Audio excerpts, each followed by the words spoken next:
The McDonald's employee accused of stabbing and killing her manager was arraigned on first-degree murder charges this afternoon in East Point. Police say the suspect was sent home from work after an argument. Then she returned with a knife and a mask. Gino Vici joins us live from the McDonald's location on 9 Mile in East Point with more on the charges the suspect is facing. Gino. Well, that's right, Shayna, and hello to you, Terrence. Now, we learned from this arraignment, 26-year-old Afeni Muhammad admitted to police she returned to work with a mask, armed with a knife, and she also admitted to stabbing and killing her manager, 39-year-old Jennifer Harris. Afeni Muhammad stabbed McDonald's manager Jennifer Harris multiple times with a kitchen knife at the McDonald's restaurant at 179219 9 Mile. Harris was not armed at the time and died of her injuries. Today, inside the 38th District Court in East Point, 26-year-old Afeni Muhammad was arraigned on first-degree murder charges for stabbing and killing her manager, 39-year-old Jennifer Harris. A routine shift at a McDonald's location turned into something no one could have predicted. Tension had been building quietly in the background, subtle at first, barely noticeable. But those closest to the scene would later recall signs that something wasn't quite right. She was 26, known by co-workers as mostly reserved but reactive when pushed. The environment wasn't easy, fast-paced, pressure-filled, and layered with clashing personalities. 2 days in a row, she was asked to clock out early. No raised voices, no visible confrontation. But that second dismissal marked a turning point. Within hours, her social media accounts lit up with a series of posts. Some brushed them off as typical workplace frustration. Others felt something was off in her tone. There was no direct threat, no clear mention of names. But the pattern in her words couldn't be ignored. She felt wronged. She felt overlooked. And more importantly, she wasn't done talking. The following day, she returned, not as an employee, but as something else entirely. What happened inside that restaurant would send shockwaves through everyone involved. One moment, the store was operating under normal conditions. The next, chaos. And at the center of it all stood a person no one expected to see again so soon. By the time authorities arrived, the damage had been done. The question now wasn't just what happened, but why? What drove a seemingly ordinary employee to take an irreversible step in the middle of a familiar workplace? Was it revenge?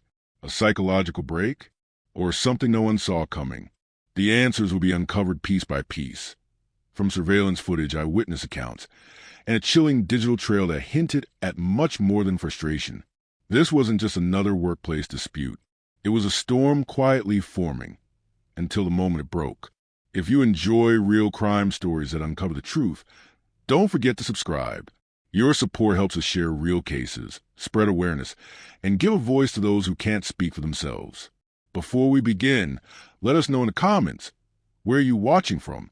And what are your thoughts as the story unfolds? Welcome to True Crime Uncovered, where we examine the cases that shake communities and expose what happens behind closed doors. Real stories, real people, real impact. Subscribe now and turn on notifications. You won't want to miss what's coming next. Jennifer Harris, 34, had worked for over a decade in the fast food industry. She joined McDonald's shortly after high school and steadily climbed through the ranks. By the age of 30, she had been promoted to shift manager and then to assistant store manager at one of the chain's busy urban branches. Known for her procedural adherence, she had received several internal recognitions for her team coordination and handling of operations during high-volume hours. Harris's managerial record indicated no formal disciplinary actions or corporate violations. Internal reviews noted her as firm but by the book, with an emphasis on maintaining workplace order. In annual employee evaluations, she was rated high for policy enforcement and team scheduling. In her role as a manager, Harris was responsible for shift planning, disciplinary write-ups, and time clock adjustments. While these duties naturally placed her in occasional friction with staff, no official HR complaints had ever been filed against her. Interviews with co-workers described her professional, direct, and not known for emotional outbursts or favoritism. Store-level records did not indicate that Jennifer had been previously warned about any specific employee behavior that posed a threat. However, internal logs confirmed she had authorized the early dismissal of Afeni Muhammad twice within a 48-hour period, entries that would later become pivotal in the case timeline. Was Jennifer's role as a manager putting her at risk without her knowledge? Afeni Muhammad, age 26, had a limited employment history before joining McDonald's. Her resume listed short stints in retail and food service. She was hired at the restaurant 6 months prior to the incident and trained as a frontline crew member. Her responsibilities included order taking, front counter assistance, and occasional drive-through service. Store records showed Afeni clocked in on time for the first few weeks. However, over the following months, attendance inconsistencies and minor disputes with co-workers began surfacing. These led to 2 informal verbal warnings, but no suspensions. One supervisor noted she was quiet but reactive, and occasionally resistant to sudden role changes during a shift. Her demeanor was described by co-workers as unpredictable. While often silent during work, Afeni was reportedly more vocal on social media. She rarely engaged in staff conversations unless directly addressed. No workplace violence or physical altercations were recorded during her employment. No medical documentation or mental health disclosures were submitted during her onboarding. However, the police investigation later uncovered that she had previously been prescribed anti-anxiety medication, but had discontinued its use months prior without medical consultation. There was no criminal history or previous contact with law enforcement on record. Could signs of distress have gone unnoticed? The timeline begins 2 days before the fatal incident. On day 1, shift log show Afeni was asked to clock out 3 hours early due to overstaffing and low sales volume. Jennifer Harris was the shift manager who made the decision. No verbal exchange was recorded, and co-workers reported no confrontation at that time. On day 2, Afeni was again instructed to leave before her shift ended. This time, the reason was listed as performance disruption after a miscommunication with a customer. Jennifer Harris again issued the directive. Several employees noted that Afeni appeared visibly frustrated but complied without argument. No formal write-up followed the second dismissal. However, staff later reported that Afeni exited the building quickly and avoided eye contact. Shift documentation indicates Harris followed up with a brief note to the general manager summarizing both early releases. There was no indication that Harris anticipated a reaction beyond minor frustration. Was it a fair decision, or did it trigger something deeper? Following the second dismissal, Afeni began posting on social media within an hour. Her public profile showed a string of text posts and short videos. The tone ranged from passive-aggressive complaints to more intense and cryptic language. Posts included references to betrayal, feeling cut off, and not being played twice.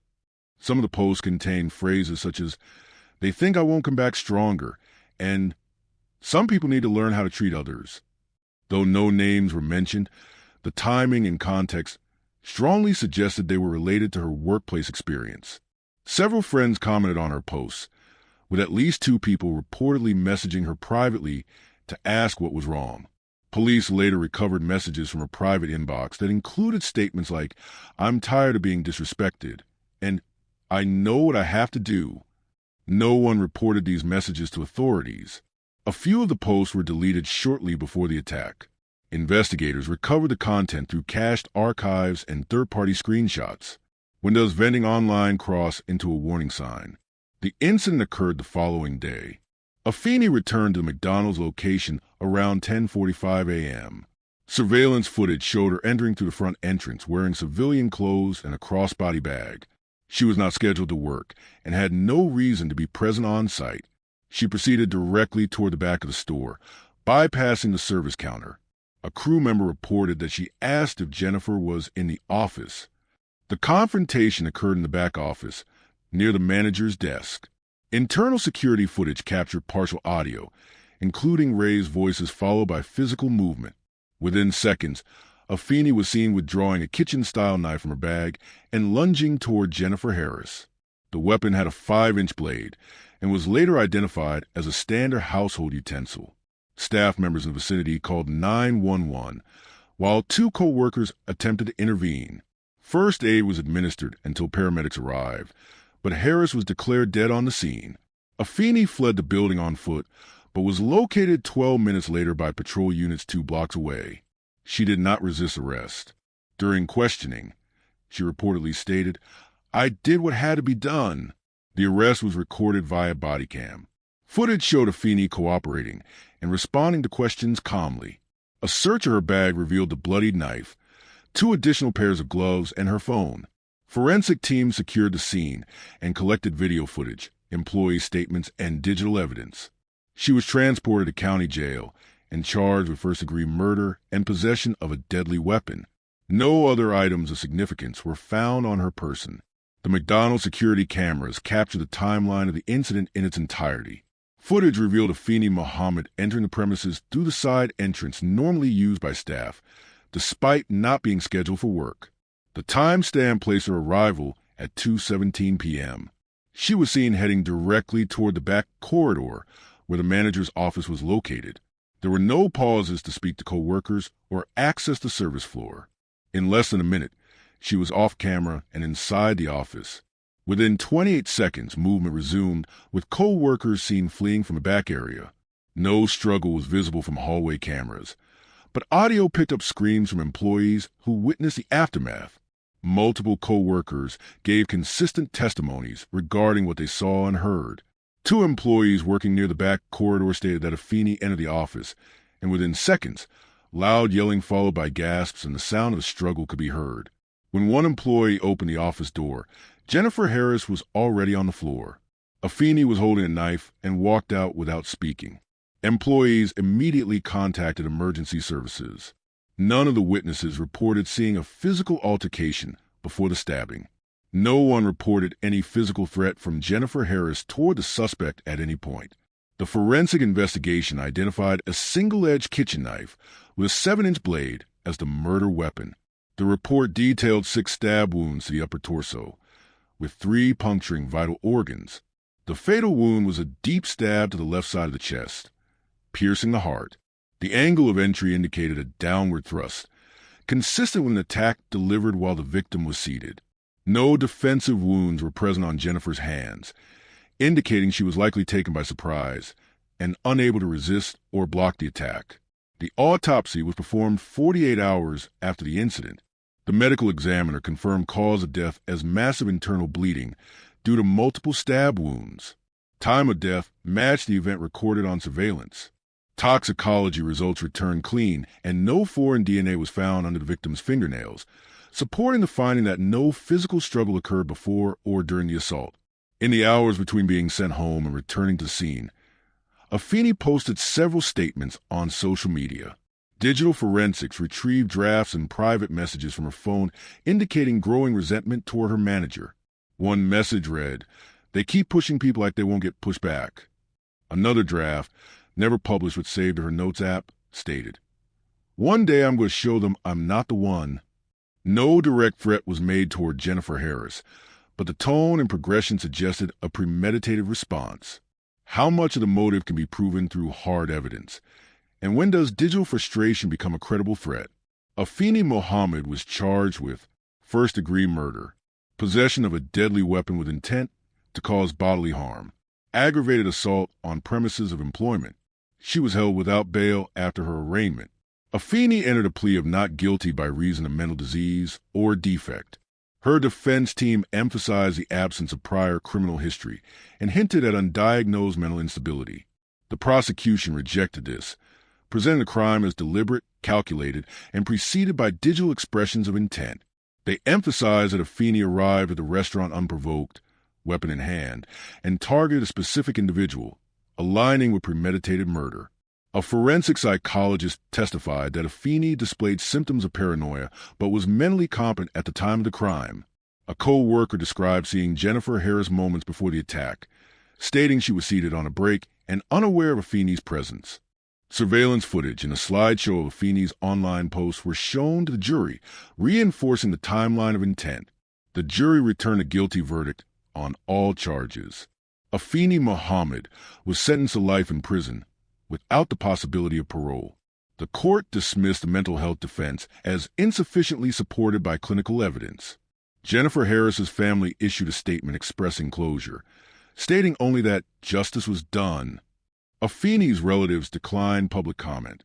The broader public reaction remained polarized, with some citing the failure to identify early warning signs, and others focusing on personal responsibility. Afeni underwent court-ordered evaluation. While examiners noted signs of emotional instability and unresolved workplace stress, she was found mentally competent to stand trial. No previous diagnosis of schizophrenia, bipolar disorder, or major depressive disorder was found in her medical records. She had not been treated for any psychiatric condition prior to her arrest. The psychologist acknowledged signs of suppressed anger and a reactive temperament. There was no clinical evidence of delusions or hallucinations, but she reportedly harbored intense feelings of victimization. Can a disturbed state of mind justify a deliberate act of violence? McDonald's issued an internal memo stating that safety measures would be reviewed and updated. Additional training was provided to managers on conflict resolution and de-escalation strategies. A candlelight vigil was held outside the store 3 days after the incident. Local media covered the event extensively, focusing on workplace safety concerns and employee mental health resources. The case prompted discussion about security measures for managers, especially in high-stress environments. Labor advocates questioned whether companies were doing enough to monitor escalating employee behavior. Jennifer's family maintained privacy. Online discourse included support for the victim, skepticism toward mental health defenses, and concern about signs being ignored. Who, if anyone beyond the suspect, should be held responsible when workplace violence erupts? Was this event preventable? Did co-workers or management miss signs of deteriorating mental state? Was the real trigger professional humiliation or deeper psychological strain? Should companies proactively monitor social media posts when workplace tensions arise? How should institutions handle employees who show signs of extreme distress? This incident underscores a fragile boundary between professional conflict and fatal violence. It presents a real example of how simmering tensions, left unaddressed, can escalate far beyond expectations. If you were a co-worker, would you have noticed the signs? Should employers monitor employee behavior outside the workplace? Is mental health support truly prioritized in fast-paced job environments? The case of Afeni Muhammad and Jennifer Harris serves as a cautionary tale, not just about individual decisions, but about the systems that fail to intervene until it's too late. If you found this story as gripping and heartbreaking as we did, don't forget to like this video and share it with others. And if you want to hear more true crime stories that uncover the mysteries behind these tragic events, make sure to subscribe to our channel and turn on the notification bell. You won't want to miss our latest stories, updates, and discussions. Thank you for joining us on this journey to seek justice and explore the truth. Together, we can make a difference. Until next time, stay safe and stay aware.